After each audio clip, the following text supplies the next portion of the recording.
The Joe Rogan Experience. Those algorithms, the real problem is people think that a lot of those algorithms are essentially designed to get you angry.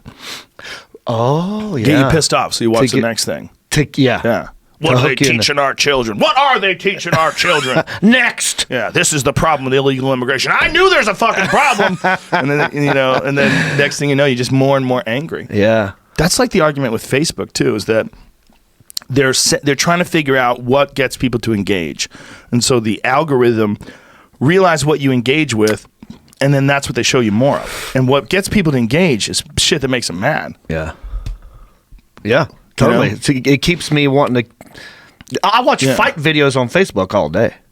Do you really? Well, just like brawls in a schoolyard, or it just keeps going. I'm like, oh man, what's gonna happen here?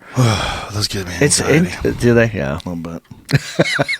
Yeah. Well, I'm not. I don't do much of the fighting, so when I see it, it's like, oh, this is interesting. Who's gonna win this one? And I get when the underdog wins. Yeah, I enjoy watching it. Yeah. I mean, I will watch them. I watch the dude. It's obviously someone's about to die, right? Like that. Someone like a good couple punches to the face.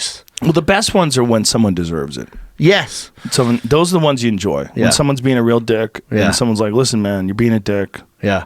So I just saw one. There's a guy on it was I want to say like an old Middle Eastern couple that are on a subway, and this dude's like smacking his wife in the face like that, and this other guy's, he's across from him and he's recording it, and he's like, "No, not in front of me," and he walked over there and said he told him like 8 times to stop, and then just punching the shit out of him. So it's nice to see it, That is nice to see. Yeah, there's one of a guy on it's like a bus, and some guy's running his mouth to this old white guy who's obviously like an ex-Vietnam vet, and he's telling him like, just leave it alone, man, leave it alone. And he comes down there, and then he walks up to the front, and he just beats the shit out of him. And you just see blood coming out of his face, and it's like, he started this. He engaged that whole thing. The guy was walking away, and then he went back up there. Those are the best ones. Yeah, those are the best ones.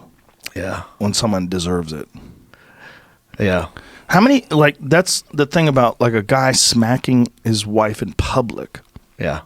Like, how often does he smack her that he's so confident that he'll just smack her in front of everybody? Right. Like, it must be, he must think it's acceptable and everyone else is cool with it.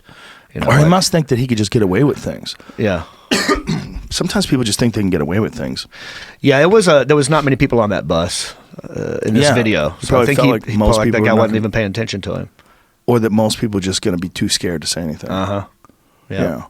That's what, this is where it gets real scary. Because that is the best argument for the end of all privacy.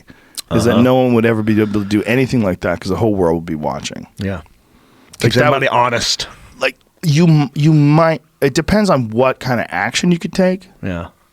If you could literally see everything that's happening at any time, everywhere in the world. Ugh. Yeah. Well, now that everyone's got cams, so it's like... It's close. It's close. Yeah. You're right. And then they're going to have those fucking foldable things. Cops honest. You're keeping the people honest now a little bit until too much alcohol is involved. But. No, there's something to it, because if you think about...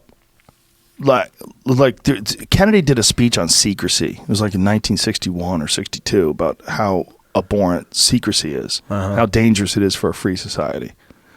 And they were basically talking about secret societies and secret, pacts in the government. And he was basically, I think a lot of it was him talking about some of the shady shit that he experienced in intelligence agencies. But when you have kings, or when you have people that are in power, how do they wield that power? One of the ways they wield that power, it's all secrecy. If they want to execute people, they want to kill people or torture people, it's all secret. Right. The world is not privy to it. What happened to them? They took them to a bunker somewhere, and then they're beating the shit out of them, torturing them. It's all secret. Like North Korea. Yeah, exactly. They're just isolated from the rest of the world, and who knows what the hell he's doing over there. So if we just know the stuff that he allows us to know. Yeah. Well, that's the perfect example. Yeah. Of power and secrecy, right? Yeah. They just take you and make you disappear. He's executed a bunch of people. Oh yeah, we don't even know. I'm sure. They're never close to the tip of the iceberg on that. I'm sure that still goes on here too. Oh yeah. I'm sure. I'm sure people are killing people for someone right now. Mm-hmm. You know, and some of them deserve it. Yeah. Give them an extra one for me. Right. Stop your trifling ass.